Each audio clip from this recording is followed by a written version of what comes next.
আইন শৃঙ্খলা পরিস্থিতি এক বছর পর এই সরকার যখন ক্ষমতা নিল তার এক বছর পর আমরা যখন অনেক উন্নতির চিন্তা করছিলাম তখন পরপর বেশ কয়েকটি ভয়াবহ ঘটনা, একেবারে মিটফোর্ডের ঘটনা থেকে শুরু করে খুলনার ঘটনা থেকে শুরু করে বেশ কয়েকটি ঘটনা আমাদের জানান দিয়ে যাচ্ছে যে পরিস্থিতির উন্নতি আমরা যেটা আশা করেছিলাম সেটা আসলে হয়নি। এর কারণটা কি? কেন সরকার এই যে আইন শৃঙ্খলা পরিস্থিতি সেটা নিয়ন্ত্রণে রাখতে বারবার ব্যর্থ হলো? ধন্যবাদ আপনাকে। আপনার টেলিভিশনে মাঝে মাঝে আসা হয়।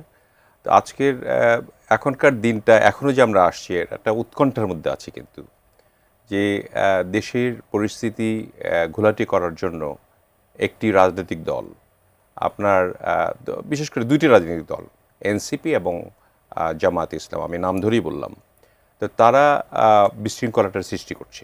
এটা স্পষ্টত হয়েছে গত 2 দিন আপনার যে মব কালচার, যেটা নিয়ে আমরা অনেক দিন কথা বলছিলাম, যে বিএনপি একটা বড় দল, এই দল তো চাবে সবসময় একটা সুষ্ঠু অবাধ নিরপেক্ষ নির্বাচন হোক, কারণ নির্বাচন হলে তারা ক্ষমতায় আসার সম্ভাবনা বেশি।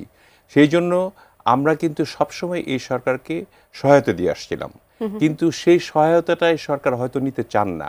এবং নিতে চান না কেন? তারা তাদের ক্ষমতাকে দীর্ঘায়িত করার জন্য এখন মনে হচ্ছে আর কি, যে ক্ষমতাটা দীর্ঘায়িত করতে পারলে অনেক দিন ক্ষমতাটা এনজয় করা যাবে।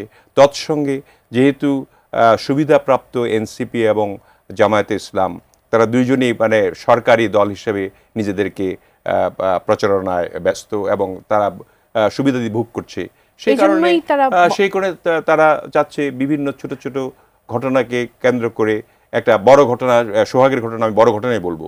সেই বড় ঘটনাটা আপনি দেখেন এখন তদন্তে সব বেরিয়ে আসছে, যে এখানে আমরা তাৎক্ষণিকভাবে আমাদের যে বিএনপি থেকে যে এই ঘটনাটা ঘটলো, সঙ্গে সঙ্গে কিন্তু তাদের সঙ্গে যারা হত্যা করলো, তাদের সঙ্গে যাদের সংশ্লিষ্টতা আছে তাদেরকেও কিন্তু বহিষ্কার করা হয়েছে, এবং তারা সেখানে ছিল না।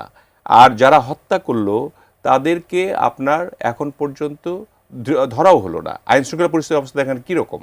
এখন এই আইন শৃঙ্খলা পরিস্থিতিকে আপনি যদি ইচ্ছে করে উস্কে দিয়ে বা নিজে ইচ্ছে করে যদি, অনেকটা তো 5ই আগস্টের পরে যে 3 মাস যে অবস্থা ছিল, তারপরের 3 মাস তো একটু ভালো হয়েছিল, তারপরের 3 মাস আরও ভালো হয়েছিল। এই লাস্ট মান্থ থেকে আরম্ভ হয়েছে যে বিশেষ করে আমার মনে হয় আর কি, যে প্রধান উপদেষ্টা এবং আমাদের প্রধান ভারপ্রাপ্ত চেয়ারম্যান জনাব তারেক রহমানের সঙ্গে যে বৈঠকের পরে যে একটা আলোচনা হলো, তাতে করে বোঝা গেল যে একটা নির্দিষ্ট সময়ে নির্বাচন হবে, সেটা হয়তো ফেব্রুয়ারির মধ্যেই হবে আর কি, ফেব্রুয়ারির প্রথমার্ধেই হবে।